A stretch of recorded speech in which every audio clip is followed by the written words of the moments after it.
Okay, today we'll talk about the architecture of Venice or Venice architecture from a certain perspective. That is, I will show works by very important architects, both from the past and the present, who built in Venice. And this presentation is particularly addressed to those who would like to visit Venice this year because of the biennial in architecture. So let's see what this great city has to offer, and it has to offer a lot. I mean, I could have made a presentation just about the cemetery of Venice, where a poet like Joseph Brodsky wanted very much to be buried, and with good reasons, because there are some, I mean, Venice is Venice. It's almost an imago mundi in our fragility, you know, and in our, presumed beauty. It's a quintessential city in terms of art, architecture, beauty, but also vulnerability, fragility. We begin with Baldassare Longhena, who is not, although he built important buildings in Venice, but he's not, I don't think his spirit is intrinsically,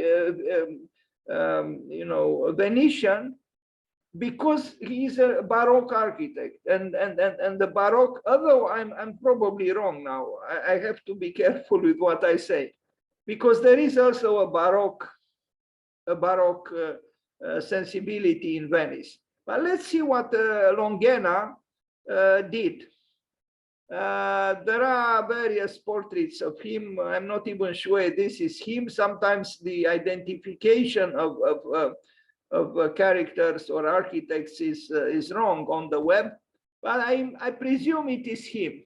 This is his most important work in Venice, Basilica di Santa Maria della Salute, or simply Santa Maria della Salute. It's hard to miss it because it's a very, visible, large building, and it stands out also because of its Baroqueness, because it is a Baroque building, and here it is. It's a building that stands out, and I hope I have here an image from the top. Let me see, just a second. Yeah, here. So you see, here is Piazza San Marco, of course, and here is the Santa Maria della Salute by Longhena. And here the building on the left is a building where is the only work by Tadao Ando in Venice. But the building existed prior to Tadao Ando, but he worked inside the building. Unfortunately, the entrance into this building, if you want to see the work of Tadao Ando, the ticket to enter is expensive. I know, I was discouraged to pay that amount of money. I don't know, 25 euros or something like this. Anyway, if you go to Venice and you see the building by Longhena, you can very easily go and see the work of Tadao Ando, which is in this building. But let's start with the beginning now that I anticipated a little bit. So this is the building, an octagonal plan, and the octagon was used by various very important artists and architects. Leonardo da Vinci was almost obsessed by the octagon. He used it frequently in his architectural sketches, although he didn't build Leonardo. But the octagon is present in many important architectures, and Longhena used an octagonal plan for this celebrated basilica.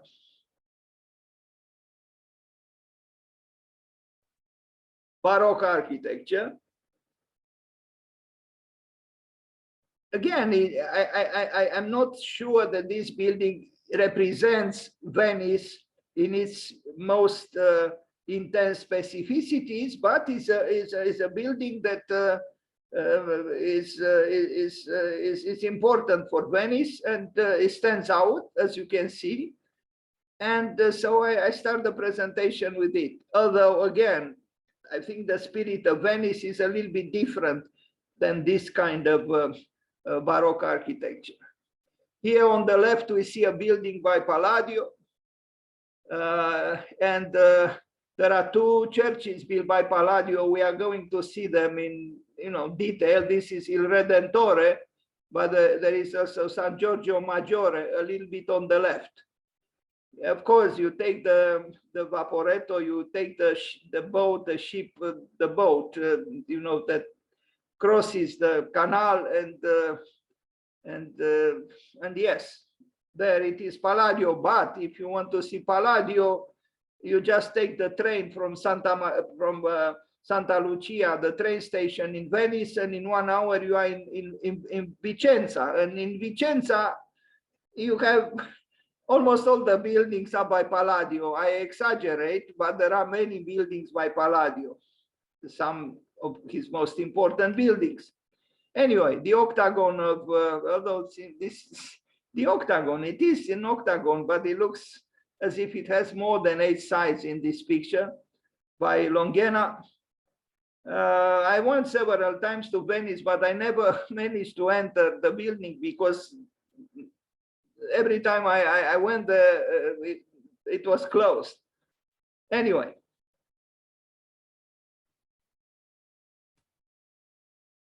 Baldassare Longhena. And again, this is the urban fabric of Venice, and you see where it is located. And of course, for tourists, the main attraction is San Marco. I didn't include San Marco in my presentation, imperfect as it is. You can arrive at San Marco. In fact, you can arrive even to the Venice Biennial if you continue to walk here by the water. Approximately in 15 minutes, you are at the Venice Biennial. But you can arrive here from the train station by walking. I always walked through the labyrinth of Venice in order to arrive here. So again, this is Longhena, Baldassare Longhena, and this is the building where Tadao Ando did his work. And we are going to see pictures of that this work towards the end of this presentation. But I like this neighborhood, Longhena and Tadao Ando, and the meeting between the old and the new. I think they enhance each other, and they should be like this in all places on this earth. Andrea Palladio, what can we say? The quintessential architect, in my opinion. I am probably wrong, but you cannot have hierarchies, rigid hierarchies in the field of art, and I include architecture. But for me, somehow, Andrea Palladio is no, I shouldn't say this. I was ready to say the best individual architect in the history of architecture. I shouldn't say this. So please do not hear what I just said, but he's together with the very best. And I love Palladio. And I don't know if there are people who don't. San Giorgio Maggiore, this work house facade elevation was actually not finalized by him. We are going to read about it a little later. So this is San Giorgio Maggiore, and from Tadao Ando you can see San Giorgio Maggiore very well. And on the right here is Il Redentore, also by Palladio. To be honest with you, the churches of Palladio, have a, I don't know how to say, a problematic sacrality inside, in my opinion. Well, maybe because of my Orthodox upbringing, I expect the church to be a little bit mysterious, a little bit dark, and this is very whitish and luminous. And as you can see, you know, it depends on the sensibility of the viewer. I don't think the churches by Palladio are his greatest works. I think his villas are, although the Basilica in Vicenza is a major work, and even these are major works, but somehow I'm asking myself to what extent Andrea Palladio truly believed. Maybe he did, I don't know. I mean, he didn't leave behind poems, you know, like Michelangelo, you know, where you can see Michelangelo struggling with the tensions between a desire to believe and maybe some shadows of the new man, if I am to remember his David. So this is San Giorgio Maggiore by Palladio, a work to be seen. And as I said, not far from it is also Il Redentore. So he built two churches in Venice, and we are going to see Il Redentore as well.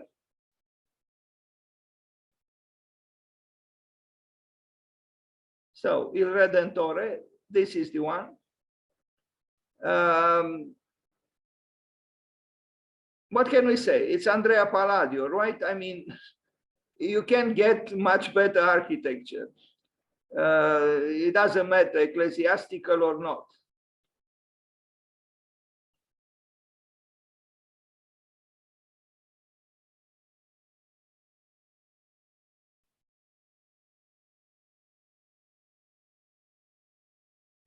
Venice benefits a lot from the proximity of water, and you know, it's a very romantic place, as you know, and you know, almost any building is impressive because of the, you know, the special circumstance that that Venice is in this dialectic with water, with the sky, with you know, and with history, with art. It's all these things together make Venice very, very special. Unfortunately, many people think so, and it's flooded with tourists. And as Andrei Codrescu said, tourists are terrorists with cameras. The pandemic diminished a little bit this, you know, immense amount of people flooding, more than water, actually. In fact, I would say Venice is more flooded by people, by tourists, than by water. What can you do? Everyone wants to be in Venice. Some even in Domus Eterna, in their graves, they want to be in Venice. Venice has an unbelievable attraction for so many people. I can't take Venice for more than 3-4 days. No, after a while it becomes, you know, oppressive because of the multitude of people, which you do not see in these pictures, but I'm sure you know it's flooded with tourists. And now that the pandemic is, some say, over, although I think it's not totally over, people travel again. So this is Il Redentore by Palladio. Again, luminous and whitish inside. Drawing, a digital drawing done recently, of course, kind of lifeless compared to the beautiful handmade drawings by Palladio himself. And by the way of this, I would challenge you to imagine a great architecture like certainly Palladio's architecture is, drawn just in Euclidean terms, meaning bidimensionally. A plan, a section, as he usually does, half section, half elevation. That's it, no perspectives, no renderings. And those drawings are beautiful, and so are the buildings. Can you imagine today to make a project where you express your ideas as simply yet as sensitively as Palladio? I kept asking myself, why is it that Palladio didn't use perspective? Because perspective was already known for 150 years. Piero della Francesca and Brunelleschi invented or discovered the perspective a long time before Palladio. I never saw a drawing in perspective by Palladio.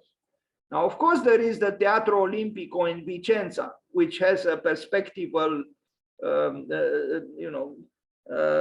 design, but drawings, perspectival drawings, I never saw by Palladio. And we are talking about the quintessential architect.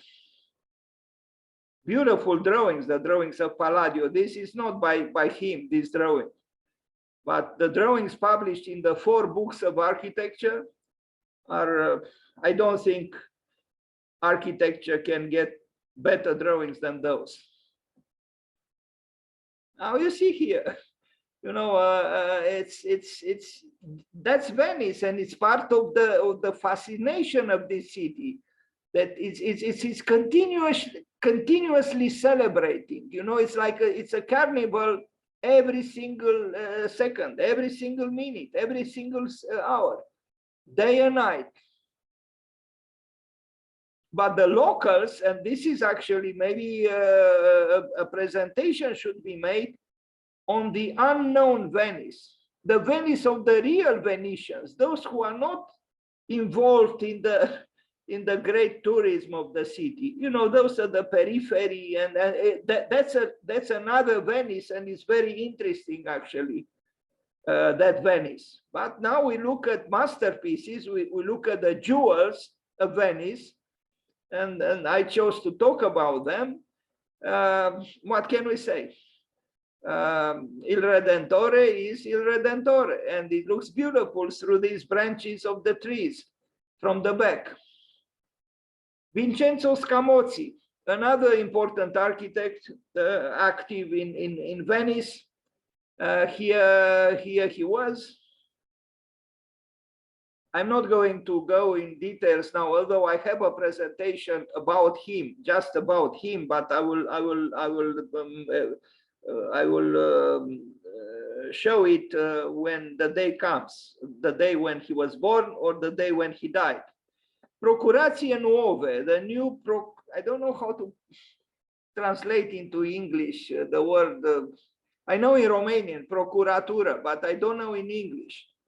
Procurație Nuove, it's in the San Marco square.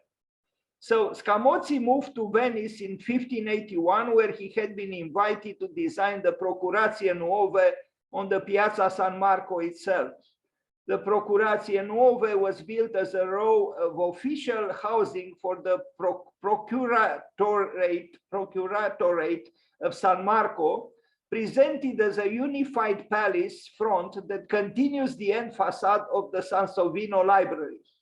There are 2 Procuratius, the old one and the new one. He was to build the new one, which is around the corner from Sansovino's library.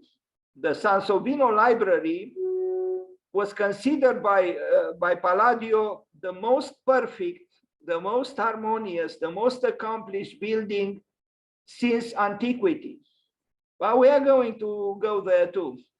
So with its arcaded ground floor and arch-headed windows of the first floor, but adding an upper floor to provide the necessary accommodation. In accomplishing these designs, Scamozzi adapted a rejected project of Palladio's for a refaced Doge, the Palace of the Doges, which with colonnades that flank the windows to support alternating triangular and arch pediments, upon which Scamozzi added reclining figures to balance the richness of the Sansovinian decoration of the, anyway, it's a technical text about the building.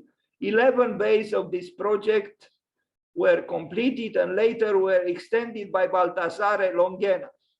who was Camozzi's only pupil. So we began the presentation today with a pupil, the only pupil or student of Scamozzi, who was Longhena, who did Santa Maria della Salute, which you saw. So this is the building. Unfortunately, I don't have a lot of pictures with this.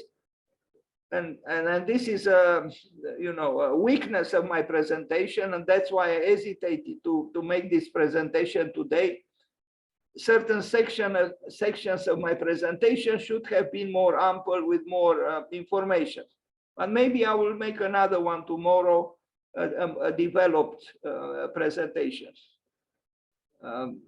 You can miss it because if you are in the San Marco, you see two similar buildings. This one, which is oriented actually towards north, and the one which is oriented towards south. And I was always confused which is which, because one was built by Longhena and Scamozzi, and the other one, I don't know by whom. But this one is considered the new one, although the other one looks newer. I'm a little bit confused, but this is around the corner from the library that I mentioned. And I should have had a plan with San Marco. What is this? Another building by him, Palazzo Tiene Bonin. Sorry, you see, my presentation is even inaccurate. This is in Vicenza. Forget it. Actually, this building, so for those of you who go to Venice to see the Venice Biennial and take the train from Venice to Vicenza, and it's about 1 hour by train. When you get off the train station, this is probably the first building that you see by Palladio. It was designed by Palladio, as it is written here. He worked on a previous project by Palladio, but the project was done by the architect we talk about now. Forget it. This is in Vicenza, and it's my mistake. The Library of San Marco in Venice was a completion of Jacopo of Sansovino's design, and this is the building that Palladio considered the most accomplished, the most beautiful, the most harmonious since the antiquity. This is incredible. I mean, 1,500 years at least were erased by Palladio in his assessment of this building, which was designed by Sansovino, but was accomplished by Scamozzi. This is the building. So the procuratio, the old procurorate, I don't know how to translate this in English, is this building here around the corner from the library. And this is the building that Palladio had the greatest admiration for.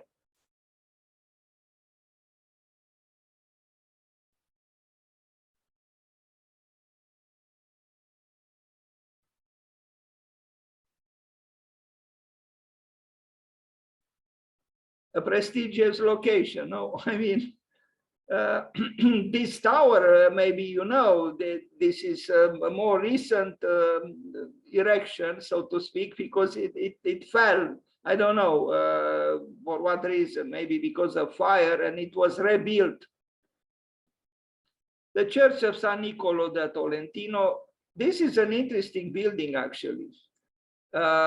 It's interesting because this is more like a Roman architecture and a temple. You wouldn't associate it with Venice, but it is in Venice. I'm intrigued by it, actually.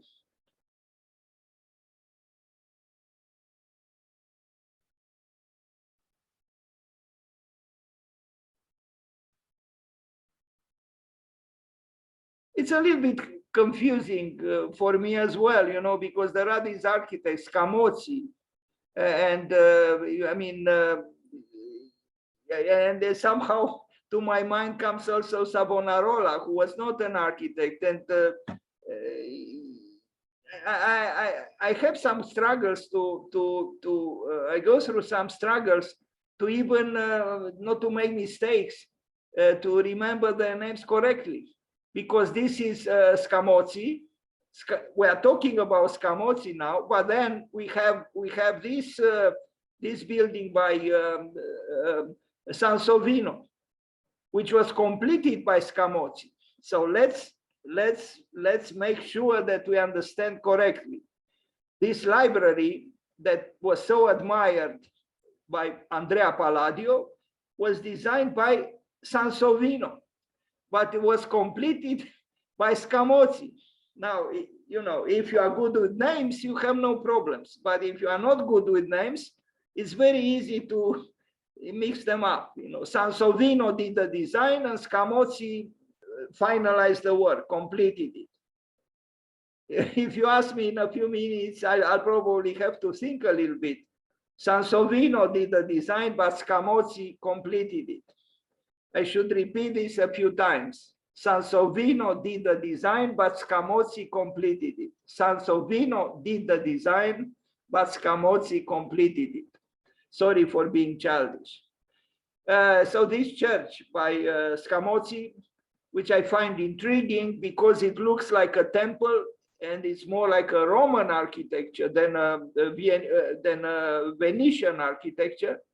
But for this very reason, I find it provocative and interesting and should be seen by someone who goes to Venice and spends a few days there. The interior as well. And it's not bad, is it? Okay, we move forward. So we saw Scamozzi. And this is also an interesting work by Scamozzi.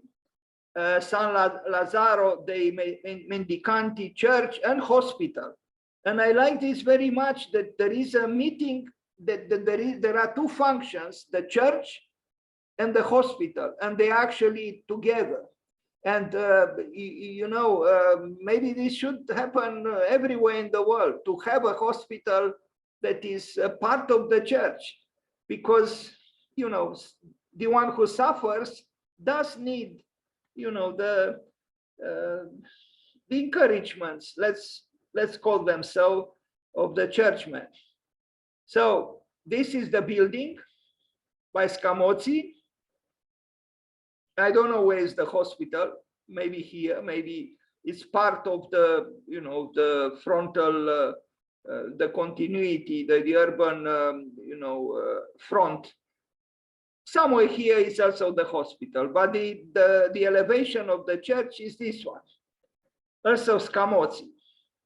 San Giorgio Maggiore, he completed also Palladio's famous work, San Giorgio Maggiore. So the facade, the elevation was actually built by Scamozzi. I'm talking about this, the elevation of the great building by Andrea Palladio. Now, this campanile should not make you think that that here is San Marco. It's not. This is across the water from San Marco. So this is San Giorgio Maggiore, and the facade of the building, the elevation, was built by Scamozzi.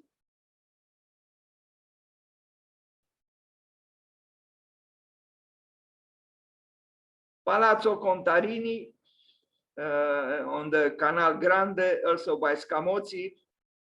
There are other works. I didn't include everything because it could be very tiring and confusing. You know, I just show a few works. So this is one of those famous, you know, palazzos that adorn both sides of the canals in Venice. Okay, now Jacopo Sansovino. Jacopo Sansovino, who designed that magnificent library that so much was admired by Andrea Palladio. And Sansovino did the design, we remember, but it was completed by Scamozzi. This is not it, it's not the library, it's another building that he built in Venice. And here is, you know, another weakness of my presentation, that I don't have enough works by Sansovino shown in this presentation. And this is the library that obtained from Palladio so much admiration. So it was designed by Sansovino, but it was completed by Scamozzi. Now Carlo Scarpa. Now we go to architects closer to us, modern architects. And Carlo Scarpa taught at the University of Architecture in Venice, which is the only university of architecture in Venice, in Italy. And unfortunately, I don't know if it was an unfortunate event, because he didn't have a diploma as an architect. Carlos Scarpa was obliged to teach drawing and interior design, interior architecture. But as you well know, Carlos Scarpa was one of the major architects of the 20th century. Here he is, Carlos Scarpa, Il Maestro in Metamorphosis. He died at 73 in mysterious circumstances. I read a few accounts that he fell from a building in Japan, or that he fell on a staircase in Japan, or that he fell on the stair from the plane that landed in Japan. So obviously it was in Japan, but exactly how he died, if he fell from the 7th floor of a building, or he fell, I don't know on what stair or staircase, that I couldn't find out. Also, what is very strange and unique, probably, maybe it's not unique, maybe in the past other people did it, but apparently he is buried vertically in the Brion Cemetery, his famous work. Now, I don't know if at the edge of that private cemetery or part of the cemetery, but I read he's buried in a vertical position.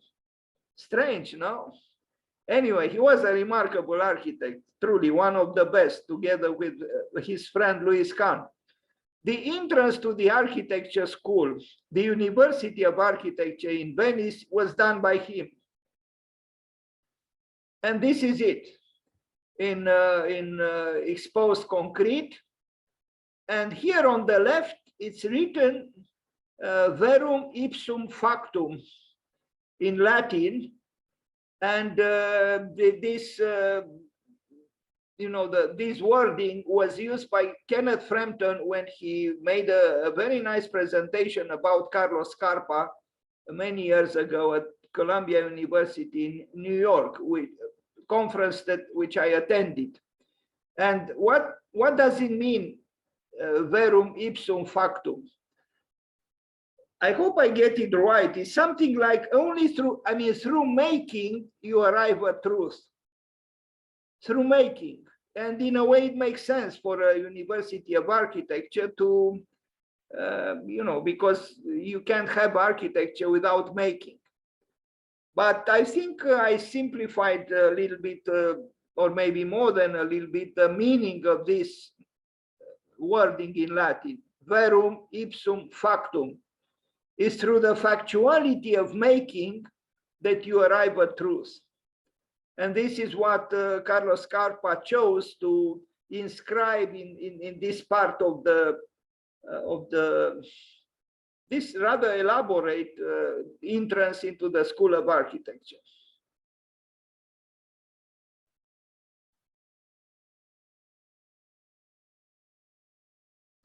I don't know if you know, Carlos Scarpa has 11 letters in his name, if you add all of them. And apparently he was very fond of number 11. And apparently he used number 11 often in his works. So as you can see, there is subjectivity and even idiosyncratic, choices there are in the works of brilliant minds. Because a brilliant mind is not just an objective mind; it's a human mind. It's complex. It's warm. It has imperfection. It has idiosyncrasies. So why not have an architect who uses number 11 often in his work? Because there are 11 letters in his name. Why not? Even Peter Eisenman, you know, he claimed that if he played with the letters of his name, he would get, instead of Eisenman, amnesia. Well, it was more like a wishful thinking, because it's not quite amnesia, but it's close enough. Here you see verum ipsum factum, you know, with this special graphic or font that Carlos Scarpa used for this entrance into the University of Architecture in Venice. Again, the only University of Architecture in Italy. Querini Foundation, an important work by Scarpa. In Palazzo Querini Sampalia, an existing palazzo to which he contributed with his own design. This is a bridge that goes into the building, and it's a beautiful bridge, you know, truly verum ipsum factum. It is, I mean, Kenneth Frampton talked about the adoration of the joint. Well, you see here, you know, every part contributes to the whole through the thirdness of joining, and the joining, the way he brings the parts together through a joint, shows a great mastery and artistry. You can observe this in most of his works, if not all his works. And unfortunately, in fact, I would like to comment polemically to oppose this beautiful bridge to the much larger bridge that Santiago Calatrava built in Venice, and you are going to see it. Here, Scarpa shows himself as a superior architect to Calatrava because of his complex sensitivity and attention to detail, and in particular because of his interest in the art of joinery. He joins like the old Japanese craftsmen, with a great respect for material and for that almost metaphysical complexity of bringing two elements together through the negotiation, or the I don't know how to say, maybe negotiation is not correct word. The service, the intermediate service of a third element. And this third element we do not use any longer in architecture. For example, in classical architecture, the classical orders of architecture, you had the column, no, of the classical orders. Well, the column at the base, where it touched, you know, the platform on which the building was built, it had a base. It was not just a cylinder that was straight the same way from the bottom to the top. And then it had the capital at the bottom, at the top. So between the verticality of the column and the horizontality of the structural element that supported the roof, it was a third element, and that was the joint. But we don't care about joining these days. Carlos Scarpa did. This small bridge is a lesson in architecture, and is also a lesson in craftsmanship, because in our rush we cover the earth with lots of buildings, but we do not take the care. I mean, look what's going on here, just here. I mean, it's incredible. Everything is studied. It's all about the intimacy of bringing together two elements in a sensitive way. And we are going to see this also later, because of other works that he did for this special, you know, fondazione, this foundation. Look what's going on here. I mean, this is beautiful. I mean, it's artistry, you know. It's, you know, most architects would have just had a straight, you know, rail here. That's it. Or here just have a straight. You see the third element I was trying to talk about.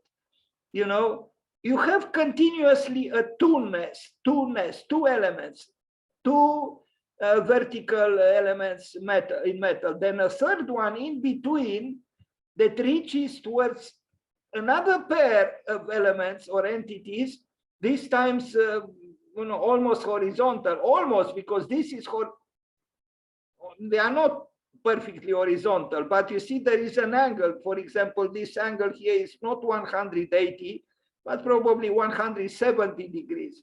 I mean, these are subtleties. This is art. This is art. And such sophistications we do not care about, most of us. In the interior, even this rather sinuous, although using almost a strict geometry of the steps, it's meandering inside the foundation. No, the architecture of Scarpa is magical. Look what's happening here on the left. Why did he need these erosions, if I am to call them so? I mean, it's an erosion that is geometrical with a clear-cut geometry, because it's a continuous attempt to unite the interior with the exterior, or two elements. One is hidden but not completely hidden. It's behind what we see. So it's a continuous play with two. It's like a hide and seek architecture. Very interesting architect, Carlos Scarpa. The gardens of the garden of this foundation also has beautiful events, architectural events, and we are going to see that. But I like very much what I see here.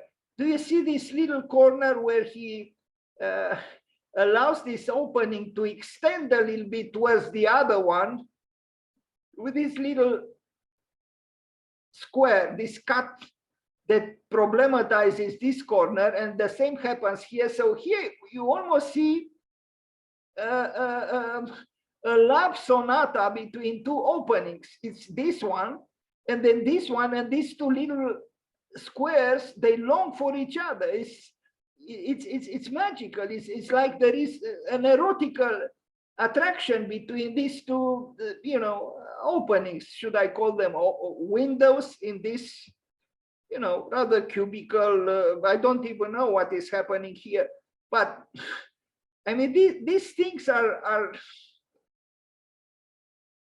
are playful, but they are also serious, and they bring sensitivity to the work. I don't know if I did justice to the magical work of Carlos Scarpa through my spontaneous wording, but I let you decide if the work is inspirational or not. I think it's very inspirational, and we are going to see other examples from this very work. I mean, look here. It's the way he works with water is as magical as the way I cannot call them builders, the gardeners or the landscape designers of Granada, of Alhambra did, because when I visited Alhambra, I was more seduced by the incredible complexity and lyricism and poetry and beauty of the gardens, and especially the way the water was channeled, just like in Carlos Scarpa, than the building itself. Look here, it's an event. It's an event, the way he very affectionately brings water from that channel into that, basin, round as it is. When I wrote once an essay on Carlos Scarpa, I referred to Lao Tzu, or Lao Tse, the great Chinese mystic who left a beautiful, very short book called The Tao, where he claims that what apparently is weak is in fact strong. And he gave us an example, water, which compared to the rock or to the stones, by all means appears to be very weak. But the truth is the so-called weak water erodes the stone in time. And so what I'm trying to say is we like to differentiate between people, between institutions, between all kinds of entities, and say this is strong and this is weak. Even in the dialectics between men and women, we call the woman the weak, the weak sex. She's not weak at all. In fact, Napoleon, the great emperor who was not afraid of anyone and who won so many battles, he said the only victory in front of a woman is to run away. So who is weak here? And the water, which appears to be weak in time, erodes the strongest rock. I suggest to you, if you didn't already, to read a beautiful, short, thin book left apparently by Lao Tzu, praising weakness. That weakness, which is in fact real strength, but the appearance seems to say it's weakness. The Tao, very, very nice mystical writing, but you have to be lucky to, to come across a good translation of that work. The legend has it that when old Lao Tzu, or Lao Tse, because his name is translated and pronounced in different ways, when he tried to leave the imperial city in China, the guard at the exit of the city said, I will not let you leave until you put down your wisdom in a little book, in a book. And so that's how apparently the legend has it that the Tao came into being. A beautiful book which actually saved my life at one point with its wisdom. Anyway, but again, let's contemplate the subtleties of Carlos Scarpa, because we can learn a lot from him. And if we also can read Lao Tzu about the same time, from Lao Tzu or Lao Tse and Carlos Scarpa, we can obtain riches. Tadao Ando. Tadao Ando, who is not Chinese, of course, but Japanese, but still wisdom comes from the east, where the sun rises. Punta de la Dogana Museum, I already talked a little bit about it, is that building which I couldn't enter because I was stingy and I didn't want to pay 25 euros in order to see it. It's an art gallery, a museum. I don't know if he created this carpentry at the top, maybe it was existing or he just refurbished it. It's very nice. But the columns, I don't know what to think of these columns. For my taste, they are a little bit too designed, a little bit pedantically designed with rounded corners. Maybe they were existing like this, although I doubt it. On the right, we see his signature concrete, polished as it is. I think and I don't know. I mean, he's a monomaterial architect almost. Although paradoxically, I don't know if you know, Tadao Ando lives in a wooden house. The house he lives in is made of wood, not of concrete. It's the old house where his parents lived and where he grew up, and he continues to live there, but not in a concrete building. Anyway, but he's not afraid of rawness or roughness. We see he left the bricks here like this, and then that's good. So it's an art gallery, it's a museum, a small museum in a way. I'm not convinced about the glass parapets. They are too sleek and too mundane and too common, actually, like in a supermarket, or an airport, or they don't have character. And I am sorry to say it, but I'm a little bit tired of seeing glass parapets everywhere, for balconies, for stairs, for whatever. Everybody uses glass parapets. I find it banal. Doesn't matter how well executed, as I'm sure it is here. And also the fact that you don't see any kind of vertical support system, because this glass is so strong that it doesn't need them. But if you compare this with the work, that bridge, remember, by Carlos Scarpa, in fact, you cannot compare them. Carlos Scarpa would have never used such a handrail or a parapet. And now we are outside of the building. He probably designed also the metallic work for the doorways and for the windows, and they are nice actually. And I like the fact that they are woven. I don't know if they belong to Tadao Ando or to the existing building prior to his intervention. Anyway, it's the only architectural work by Tadao Ando in Venice. So the entrance is here. Be prepared to pay, some years ago, it was 25 euros the entrance. And on the right is Longhena with his Santa Maria della Salute, the first building that I showed in this presentation, a short walking distance. Again, this glass turns me off as it is, because it is banal. In my opinion, it is banal. Doesn't matter how well executed.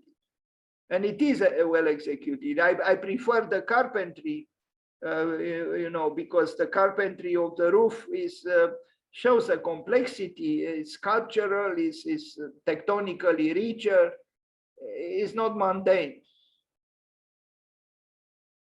I don't know who painted the paintings. Alvar Aalto, because Alvar Aalto built himself a building, a pavilion in Venice, at the Venice Biennial, on the grounds of where the Venice Biennial takes place. This is the model of the building. And to my shame, I never made the time to study carefully the building. And it's a little bit mysterious to me what these triangles do. I almost felt tempted to think that they're actually sliding. And it is a little bit confusing because it has two triangles. This is the larger one, and there is a smaller one. Like here, it's, I am a little bit confused about this building, and I visited it, but I never studied it to really understand what is the meaning of these triangles. Alvar Aalto was a very serious architect. I don't think he just, adorned the building with these triangles without any function or without any meaning. No, it's just that I don't know how it works. I see in the section the way he brings the light inside the pavilion, and it's very nice. But I have a hard time to imagine that those triangles are just a formal, connection with the lighting system that the pavilion has.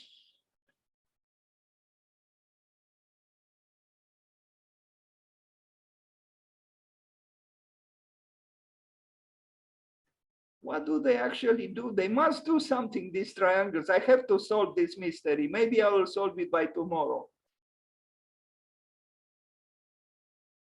Anyway, this is the finished pavilion at the Venice Biennial, built in 1953 by Alvar Aalto. And the interior, white walls. Sometimes I'm a little bit tired of these white walls. I know all galleries and all museums have white walls because it's convenient, but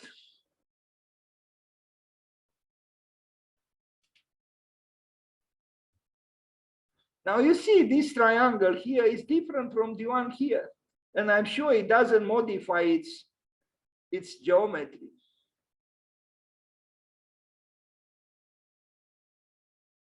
I wonder what Aalto wanted to say with this. Finlandia, Finland. Finland, which had the courage until very recently to have a prime minister, a young lady who also liked to dance like other normal people, so to speak. And she was brought down because of her, normality. And now she's even, she filed for a divorce from her husband, maybe because, she fell from power, or I don't know. Strange how the human destiny is. This is the plan of the building by Alvarado.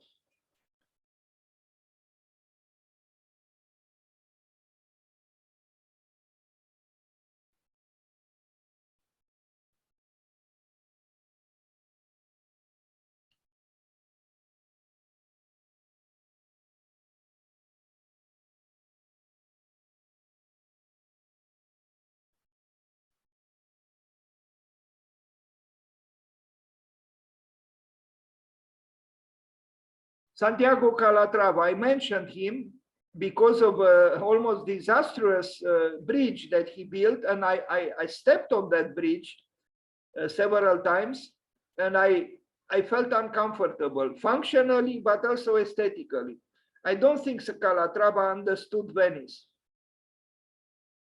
Ponte de la Costituzione, which I understood very recently, received a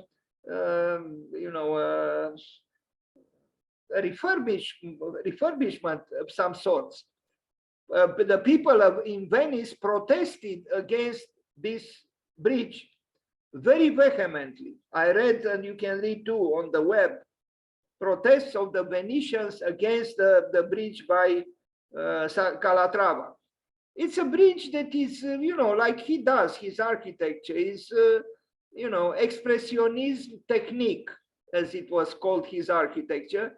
But it's too big, it's too, again, if you compare, I mean, the dimensions were obviously determined by the width, of the canal. But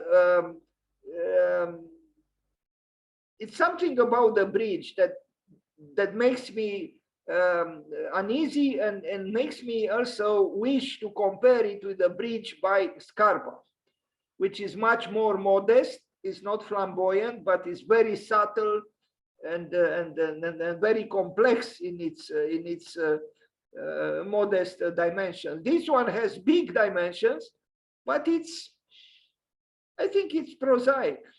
It's maybe for a North American city would have worked, or some other city, especially a new city. But you don't build something like this in Venice. On the other hand, the task was difficult because, it had to be a big bridge, but you could have made it more sensitive through details, through, I don't know. This is, and I'm only talking about aesthetical elements, but it had functional problems. People fell on this bridge. Underneath is kind of nice, no? Like the carpentry in the work by Tadao Ando inside that foundation or museum that we just saw. But here again, we see the same glass parapet, simplistic as it is, just like Tadao Ando used. Anyway, you can read about it on the web, and maybe tell me tomorrow, if you attend tomorrow as well, what exactly the people of Venice protested against. I used to know, but I forgot the details of the protest. They were very unhappy with this bridge, and you can see in this picture that this bridge has nothing in common with the city.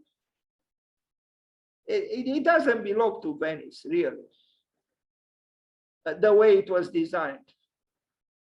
And I'm not saying again that it was an easy task. It was not, but I don't think he found a solution, Calatrava, building for Venice this kind of bridge.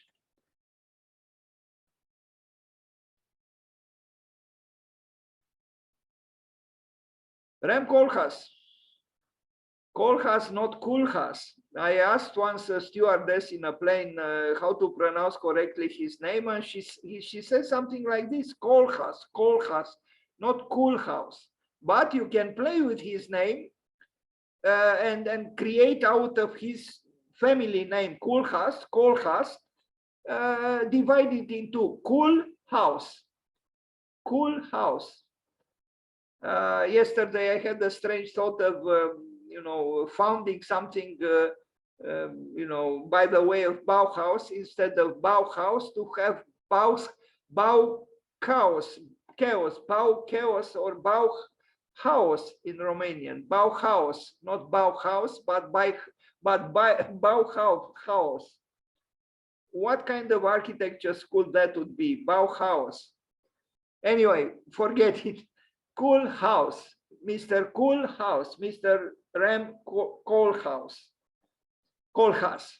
Fondaco, the foundation, I guess, Fondaco dei Tedeschi. That's where he did some work inside, because the building existed. This is the building. And I don't know. I was never a great fan of Rem Koolhaas, but he doesn't make great mistakes. But there is a certain cynicism, in my opinion, his designs, as sleek and mundane as they are. Although he is quite capable of attracting attention. Here you almost feel that there are some echoes from his arch enemy, Louis Kahn. Well, Louis Kahn was not his arch enemy, but I've heard Rem Koolhaas in a lecture saying never again when he referred to Louis Kahn. I think he hates Louis Kahn. But here I see echoes of the Exeter Library by Louis Kahn, right here. I don't know if it was conscious or unconscious. But as it was said, we become what we hate. But I prefer these parapets designed by, the office, by OMA, the office of Rem Koolhaas, than, the glass parapets of Tadao Ando or Santiago Calatrava. The ceiling, not bad, but some drama here.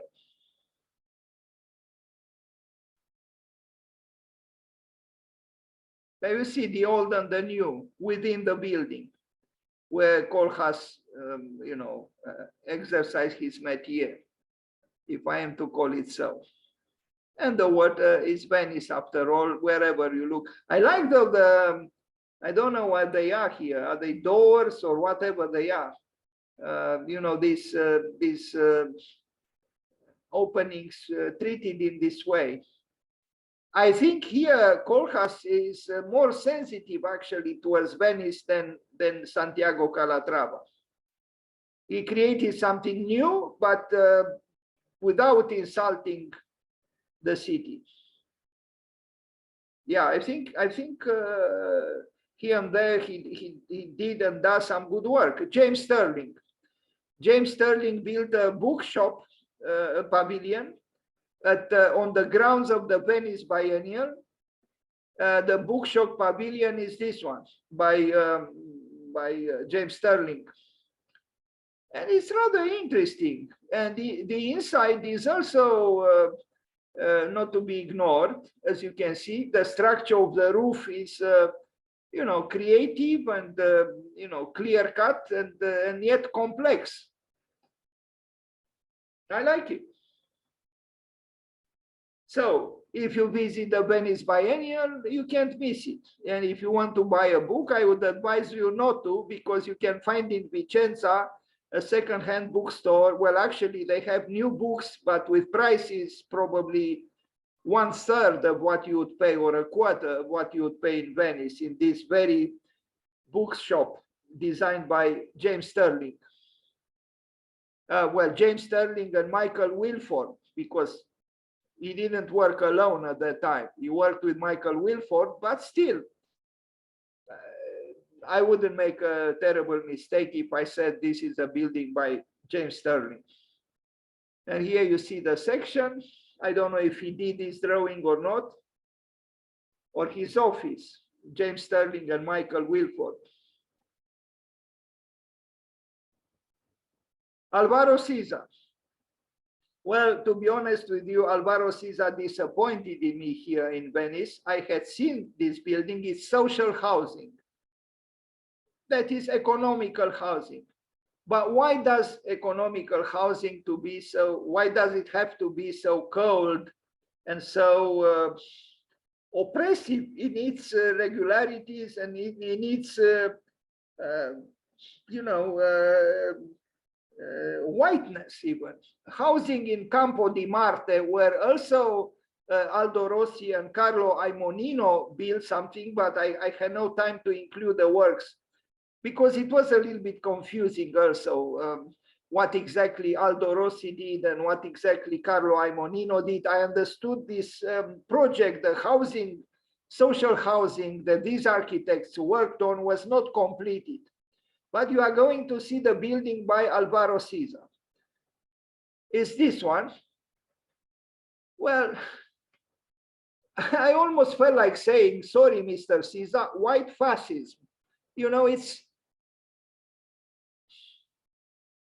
I think Caesar can do better, and he's drawing some more lyrical. Yes, there is this little extravaganza at the top, but otherwise the building is, and strangely, I took these pictures from an article which talked about the neighboring of Aldo Rossi, Carlo Aimonino, and Carlo Scarpa. What neighboring, you know? I mean, I would feel depressed to live in this building. Sorry. And you are going to see some pictures that might even shock you. Because, you know, Venice is not just about beauty and art and architecture and biennials and the red carpets for, you know, the prizes, the Golden Lion, the film festival or art festival or architecture biennial. No, there is another Venice, and you are going to see a few pictures of that other Venice. Here, look at it. In the poorest neighborhood in Bucharest, you would see something like this. This is in Venice. This has nothing to do with Longhena and Santa Maria della Salute, nor with the Venice biennials, not with the glamour of the rich and famous, not with the red carpet, although there is some redness here on a bed sheet of some sort. And this is not actually the most depressing part or photograph of the building by Scarpa, by Alvaro Siza, but this one, look, someone is actually, well, maybe he's not sleeping, but he could be sleeping. Maybe he has in his hand, you know, a mobile phone. It's possible. Anyway, this is the building by Carlo Scarpa that he built in Venice. So there is another Venice, and that other Venice probably should not be forgotten. And Aldo Rossi, I will stop here because I had no time to, I wanted to talk about Rossi as well in Venice, and Le Corbusier, because he made a project for Venice, which was not built, a hospital, but I had no time to go through this. And also Peter Eisenman, who had an interesting project for Venice, which was not built. That's it for today. So let me see, because I'm confused now.